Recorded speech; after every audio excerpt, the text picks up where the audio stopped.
Yo les cuento qué es lo que hacen en Sevilla. En Sevilla ellos lo que hacen, aparte de los actos del Ateneo en los que se hacen la foto, es irse de juerga. Damos Alonso, para no faltar a la tradición, aunque eso no está constatado porque lo dice Rafael Alberti, se va de putas, perdonen la expresión, pero no tiene otro nombre. Y en la primera noche que llegan, montan una juerga en el cortijo de Pino Montano, en la que se visten todos a la usanza moruna, que era algo que a Federico García Lorca le encantaba, vestirse con chilaba y demás y ponerle sábanas por la cabeza a todos los que aparecían por allí, y eso es lo que hacen. Los visten a todos de esa usanza y se dedican pues a recitar poesías de Góngora. Cuentan ellos que Damaso Alonso la recitaba en inglés y que Fernando Villalón, que era otro poeta, un poeta menor del 27, pero un poeta al fin y al cabo, de Morón de la Frontera, que estaba un poco zumbado. Cuando digo zumbado quiero decir que este hombre tenía unas obsesiones que son difíciles de asumir por cualquiera que no tenga una vena literaria. Y es que él, que quería unir toros y literatura, sueña con conseguir un atado con los ojos verdes, porque él pensaba que eso era el culmen en una plaza y que eso sería poesía pura. Y parece ser que es historia que la pidió toda la herencia familiar, era de una familia pudiente de ganaderos de Morón de la Frontera, y la pida todo lo que hereda en esa tarea, y en buscar nereidas y ninfas en la desembocadura del Guadalquivir, porque él pensaba que eso era un lugar mágico, que seguramente lo es, y que merecía la pena investigar y trabajar sobre eso y encontrar esos seres superiores que habían dado vida a Andalucía. Y él lo cree tan firmemente que se gasta mucho dinero en eso. De todas formas, Fernando, por los temas esotéricos, se le iba un poquillo la olla. Ellos cuentan que esa noche se llevó toda la noche leyéndole las manos a todos sus amigos y adivinándoles el futuro. Esa noche también pasó un hecho fundamental que liga, como estamos en Jerez, o contamos, que liga el nacimiento de la generación del 27 con esta ciudad, y es que cuando se está terminando la noche, cuando ya se han hartado de comer y de decir tonterías y hablar todo lo que les venía en gana, pues deciden que es buena hora de escuchar flamenco. Ustedes saben que el flamenco durante mucho tiempo fue habitual en los cortillos y en las casas de los señoritos para ambientar las noches y demás. Entonces, con esa pretensión, se alargan a Sevilla. El cortijo de Pino Montano está justamente donde está ahora la barriada de Pino Montano, que está en las afueras actualmente ya no está en las afueras de Sevilla, pero en 1926 estaba en las afueras de Sevilla. Entonces se alargan a Triana, y en Triana pues se llevan a un cantador que era de Jerez, que era Manuel Torres o Manuel Soto Loreto, que se conocería en la historia del cante como el niño de Jerez, que ha sido una de las grandes voces de la historia del cante. Pues a este hombre se lo llevan allí y lo ponen a cantar y a bailar con el niño de Huelva, que era el guitarrista. Manuel Torres, que tenía buen porte y buena facha, además de cantar muy bien, enamora perdidamente a Federico García Lorca, como he dicho de otra manera. Federico García Lorca se enamora perdidamente de Manuel Torres, de su voz y de su talante, o de su facha, o pensar lo que os parezca. Entonces, hasta el punto es así que cuando en 1931 Federico publica el poema del Cante Hondo, se lo dedica a este cantador flamenco, del que había quedado totalmente impresionado. Ustedes saben que Federico ya venía, lo del flamenco para él no era un descubrimiento esa noche, sino que él ya venía desde 1921-22, venía arrastrando el gusto por el flamenco y el conocimiento del flamenco. De todas formas, parece ser que el impacto de este cantador en la forma de entender el cante en Federico pues es muy importante. ¿Sigo?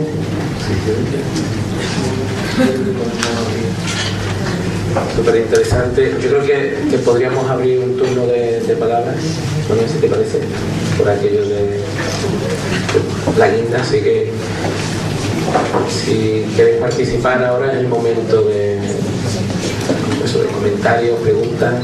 Yo sí quiero advertir, siempre lo advierto, que todo lo que estoy contando no es una especulación, sino que está documentado en este libro, ¿no? Que con documentos y con cartas que se cruzan entre ellos y demás. Y yo siempre advierto lo mismo. Esto no debe desprestigiar la vida de estos señores, sino que los debe humanizar y debe hacernos ver que estos grandes personajes de nuestra historia literaria eran gente muy normal, gente que tenía sus intereses y sus pretensiones y que pusieron toda la carne en el asador por conseguir lo que querían, ¿no? Y la verdad es que la mayoría de ellos, avalados después por una obra importante, la verdad es que lo consiguen, que este comienzo es únicamente una forma de lanzamiento, pero la verdad es que después vino una obra importante que es la que los consolida y los hace los escritores y los artistas que después fueron, ¿no? Cuando digo los artistas es porque en la generación del 27 hubo pintores, músicos, escritores, cineastas. Casi siempre la gente se olvida desde el primer Oscar a la cinematografía española, aunque se le diera un hombre que estaba en el exilio, lo ganó Luis Buñuel, que era uno de los diablillos que andaba por Madrid cuando la generación del 27 nace. Por lo dicho, abrimos un turno de preguntas.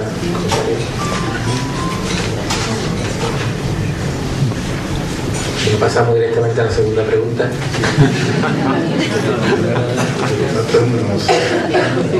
No sé, Manuel, yo ya te lo comenté el día que estuvimos en Onda Jerez, ¿no? Hay un personaje también, a raíz de lo que has dicho de Buñuel y demás, que es Rafael de León. Y la argentinita también tiene mucho que ver con, seguramente, en este triunvirato que era Ignacio, era García Lorca o Rafael, ¿no? La argentinita, yo creo que Rafael de León también tiene mucho que ver, pues seguramente, según cuentas tú, pues era uno de los asalariados, ¿no? Hay algunas antologías en las que aparecen algunos de los escritores de coplas, pero pasa como pasa siempre. Yo he dicho antes que Fernando Villalón era un poeta menor, es decir, un poeta de los que no han alcanzado mucho conocimiento. A Rafael de León le pasa un poco lo mismo, ¿no? Es un poeta menor de los que no terminan entre otras cosas porque ellos, estamos en un Ateneo Cultural Andaluz, ellos tenían, por influencia y por los gustos que estaban intentando inculcar, tenían cierto desprecio, por ejemplo, por la obra Rafael Alberti, manifiesta cierto desprecio por los planteamientos que en aquel tiempo hace o está haciendo Las Infantes, porque los identifica con el teatro de los Álvarez Quintero, que eran los que estaban triunfando en Madrid, pero que no tenían nada que ver con la literatura que ellos estaban planteándose. Entonces a Rafael de León le pasa un poco lo mismo, está dentro de la poesía popular, que era la que le gustaba a Lorca, salvo en su última etapa con el surrealismo y demás, siempre hace una poesía muy cercana y muy influenciada por Villaspesa, por toda la gente que había escrito las coplas que él de siempre había escuchado. Pero eso no cala en los eruditos de la generación del 27, y la generación del 27 que trasciende es la generación erudita, no la. Y y Federico trasciende por la amistad con esta gente y porque su obra era muy importante y porque al final de su obra ya se decanta por el surrealismo y se mete en las vanguardias europeas, pero hasta ese momento la obra de Federico no estaba demasiado bien considerada por ellos. Lo que pasa es que Federico parece de que tenía una personalidad apoyadora y le daba que lo que pensara Jorge Guillén o lo que pensara Damaso Alonso, que siempre hablan muy bien de Federico, pero que no tenían muy buena percepción de la que era su obra, porque su obra era más popular, toda su poesía es bastante cercana, bastante andaluza, bastante de copla. Bueno, porque si no tenemos ninguna intervención, pues agradecer a Manuel. Sí, Manuel Caballero Borán en ese entorno. No, solo lo he citado porque él alude. No, pero él, Caballero no tiene nada que ver, salvo los vínculos que él manifiesta en su gusto por Góngora.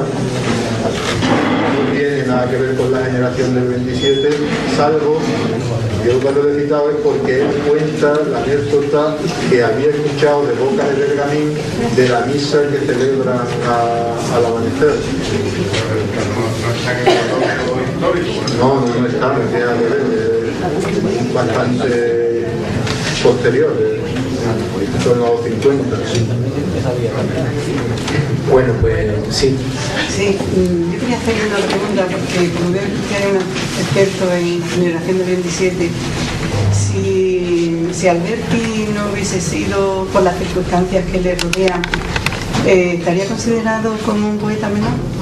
Quizás no. le subió a donde está esas circunstancias que todos conocemos. Rafael Alberti, lo que pasa es, yo creo que a Rafael Alberti le ha perjudicado más su carrera política que su obra. Rafael Alberti era en cierta manera un artista total. Lo que pasa es que era tan puñetero como buena persona. Entonces eso hace que, empecé contando el mal trato que recibe Miguel Hernández porque se lía con Maruja Mayo, que era la novia de Rafael Alberti en aquel entonces. Entonces eso hace que esté una situación de abandono y de olvido dentro de los grupos. Pero la obra de Rafael Alberti, incluso en aquel tiempo, era ya el único que era Premio Nacional de Literatura por Marinero en Tierra. Su obra es quizás de las obras más importantes de la literatura española del siglo XX, y él además toca todos los palos, quiero decir que es capaz de componer música, que se acerca él. Bueno, lo que pasa es que él se intenta buscar la vida como ser. Ya lo dije al principio, que quería era vivir de la creación, del mundo, y él toma incluso la alternativa como torero.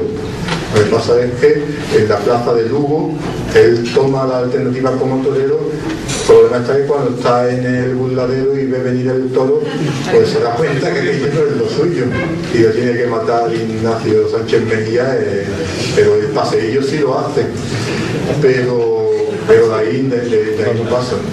Su obra además pasa también por la pintura, que lo que pasa es que él, como la pintura que él practica es fundamentalmente a la luz de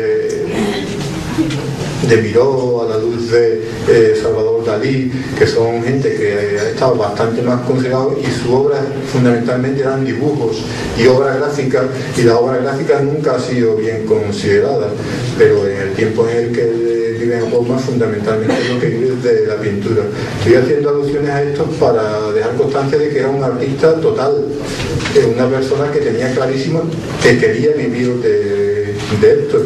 Y La Arboleda Perdida, la primera parte, es una obra sensacional, es quizás de las obras en narrativa española de lo mejor que se puede lo recomendaría lo mejor que se puede leer.